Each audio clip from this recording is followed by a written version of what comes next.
काय करते तू? झाकून ठेवते साईबाबाची उशी. किती भारी मूर्ती आहे पाहिली ना. तनू डायरेक्ट तुझी हाईट एवढी आहे. फुलं तोडते का तनू? तुझ्या हाईट एवढी साईबाबा आहे. वा असंच फोटो काढू आपण. हा साईबाबाचा तुझा. ओ आमचा बी काढा. हा एक माझा. हा चला चला काढू ना. साई बघितलं तू पाय बरं साईबाबाची तुझ्या हाईट सेम आहे का? साई बुटी काय ना? नाही रे साईबाबा आपल्या घरातली मूर्ती केवढी माहिती का? जाऊ दे साई इकडे. किती भारी पाय ना. हा आपल्या इथे रात्री कार्यक्रम होता ना म्हणून ती मूर्ती आणली होती. हा किती भारी ना.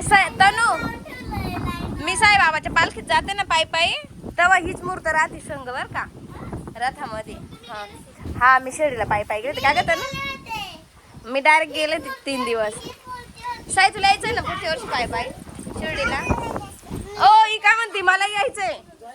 साई आय मी काय म्हणते पायी पायी यायचं ना तुला शिर्डीला? चप्पल घालू दे गो माझ्या सईला. ने बाई इकडे पाय. आता मी काय म्हणते पायी पायी येते का शिर्डीला? मी घेऊन जाईल ना तुला. आताच जायचं? आताच कसं काय जायचं? अजून पालखी निघेल नाही काय नाही ना. आताच चाल. काय काय साईबाबाची पूजा करू. फुलं बिला आण ना मग तू पूजा करायला. साई ती काय म्हणते माहिती का? आता साईबाबाची पूजा करू. साई चाल.